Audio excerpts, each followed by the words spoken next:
Tapi kita punya ukuran tersendiri dalam memilih siapa yang berhak dibantu dan siapa yang tidak perlu kita bantu. Seremnya lagi, aku dapat berita kalau ada seorang petinggi di negara kita yang ingin memberikan Pulau Galang sebagai tempat pengungsian secara resmi etnis Rohingya.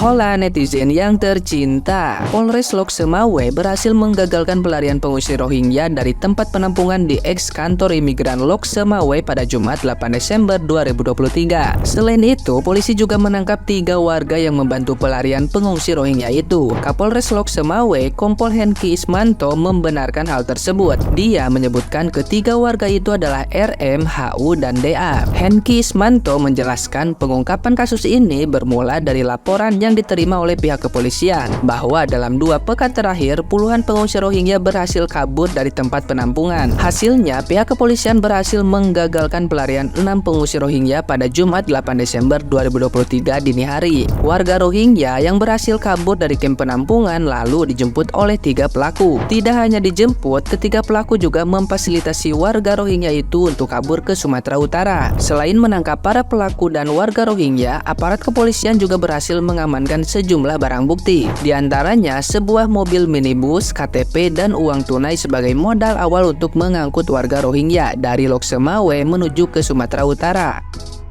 Nah, gimana nih menurut netizen yang maha benar? Silahkan berkomentar ya. Weh kaliannya yang mendukung pengungsi-pengungsi dari daerah luar negeri sana, Rohingya itu. Ini kedua, UNCR yang mendukung memberikan pulau kepada pengungsi Rohingya. Ku kasih tawar ini ya, Ces.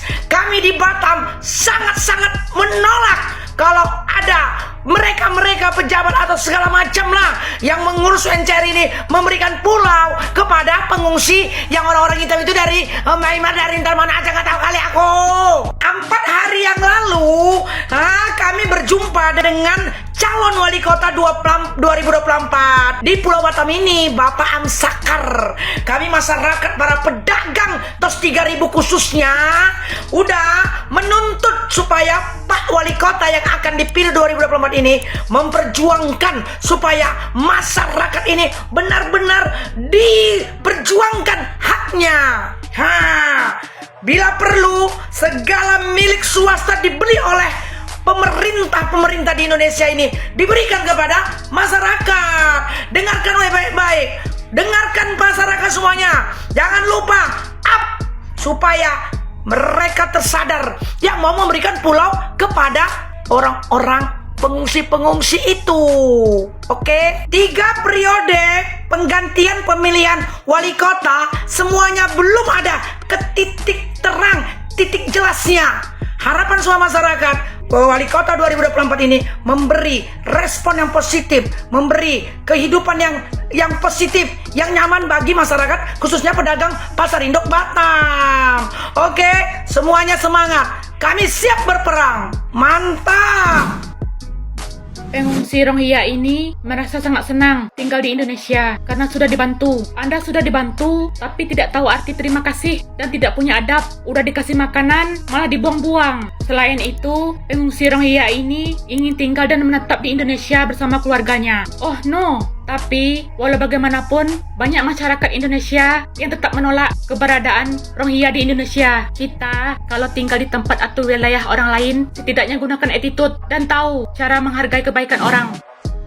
Video ini gue bikin agar pemerintah Indonesia lebih melek lagi tentang apa sih yang sebenarnya kita takutkan dari datangnya orang-orang Rohingya tersebut. Kita tahu kita iba dengan apa yang terjadi dengan mereka. Kita merasa kasihan dengan mereka yang terombang-ambing di laut dan mereka mengungsi untuk mendapatkan di mana tempat mereka bisa tidur dan juga beristirahat. Bahkan hanya dengan mendapatkan sesuap nasi. Tapi ini udah beda cerita dengan apa yang sebenarnya jadi ekspektasi kita ketika menolong orang-orang yang sedang kesusahan. Tetangga kita Malaysia mereka menyatakan kalau mereka menolak dengan keras Rohingya. Karena apa? Karena mereka tidak pernah merasa takut dengan orang tempatan tempat mereka mengungsi. Bahkan mereka itu jumlahnya udah sampai ratusan ribu orang yang ada di Malaysia dan tidak segan-segan menuntut dan juga berdemo di depan gedung anggota dewan di Malaysia untuk meminta dibikinkan ID, diberikan rumah ataupun tempat tinggal mereka secara resmi. Seperti yang kalian belum sadari ya, Malaysia itu dulunya juga menerima pengungsian dari etnis Rohingya karena iba dan kasihan. Itu awalnya hanya ribuan orang seperti yang kita rasakan di Indonesia. Tapi lama-kelamaan mereka menjadi sangat banyak, bahkan ratusan ribuan orang. Mereka beranak pinak dan bahkan ada yang sampai buka usaha di negara tersebut hanya bermodalkan ID dari UNHCR. Video ini gue bikin untuk pemerintah Indonesia agar lebih melek lagi tentang apa yang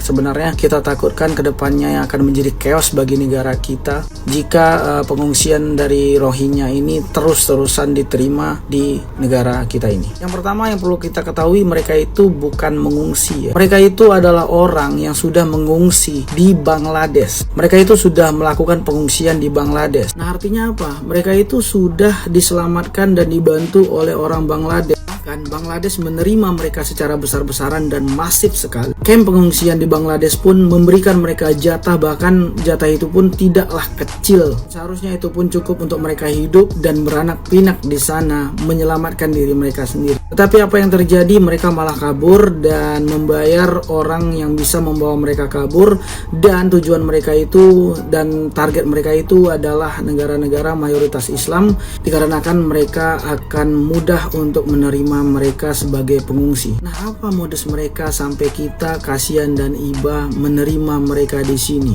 Yaitu mereka mengatakan kalau diri mereka itu rame-rame di dalam kapal, terdampar, terombang-ambing di lautan ya, berpuluh-puluh hari di dalam kapal, lalu mereka terdamparlah di Aceh dan di Malaysia. Nah, sekarang kita gak usah bahas Malaysia, kita bahas Aceh saja. Secara logika, kapal yang terdampar itu tidak punya yang namanya rute ataupun perjalanan yang tepat, atau mereka ada reason tersendiri. Kalau gue bilang kayak gitu, nggak mungkin ada orang terombang-ambing ataupun terdampar tapi tujuan mereka itu aja. Nah, dapat kabar beredar lagi kalau mereka itu sudah bayar kepada orang-orang yang bisa membawa mereka. Berita berikut ini yang dimana mereka itu adalah orang yang ditangkap karena penyelundupan etnis Rohingya secara ilegal. Mereka itu bukan terdampar ataupun terombang-ambing di lautan, tetapi mereka adalah orang dari pelarian pengungsian yang ada di berharap mendapatkan pengungsian lebih layak dan lebih enak makanannya barangkali. Karena seperti yang aku lihat pun, kamp pengungsian di Bangladesh pun terlihat sangat tidak nyaman dan tidak seperti yang apa diberikan oleh orang-orang Aceh di Indonesia.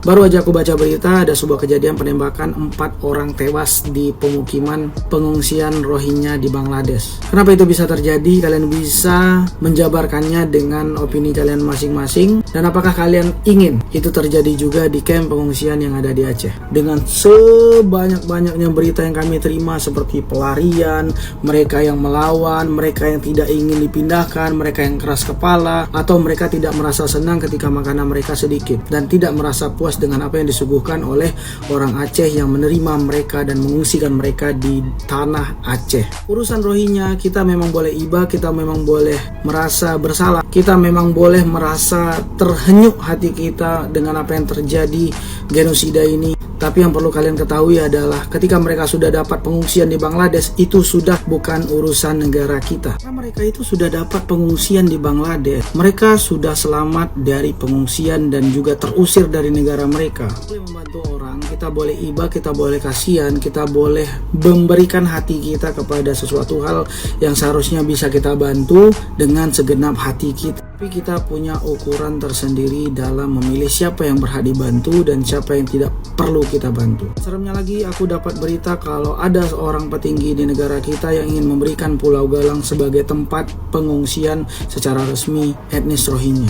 Sebuah pulau akan diberikan kepada pengungsi yang padahal seperti yang kita ketahui masih banyak manusia yang tinggal di kardus, masih banyak manusia yang tinggal di kolong jembatan, masih banyak orang-orang yang ngegembel tinggal di emperan toko beralaskan kardus, makan makanan sisa, mengharapkan puing-puing rupiah yang mereka lemparkan untuk makan mereka, mengemis ke sana kemari. Jangan melupakan itu. Jangan sampai dengan terjadinya hal ini kita malah lupa ada yang lebih penting dan lebih perlu dibantu dibandingkan mereka. Mereka benar-benar sedang dihadapkan oleh genosida yang sedang berlangsung, bukan genosida yang sudah berakhir. Biarkanlah hal ini itu jadi urusan negara mereka sendiri yang sudah mengambil tugas menerima pengungsian yang ada di Bangladesh ataupun di negara mereka di Myanmar, karena mereka kewarganegaraan Myanmar. Kita bantu yang patut dibantu, yang lebih membutuhkan untuk dibantu. Bukan berarti kita tidak ingin membantu, tetapi kita punya tolak ukur sendiri siapa yang berhak dibantu dan orang-orang seperti apa yang harusnya kita bantu.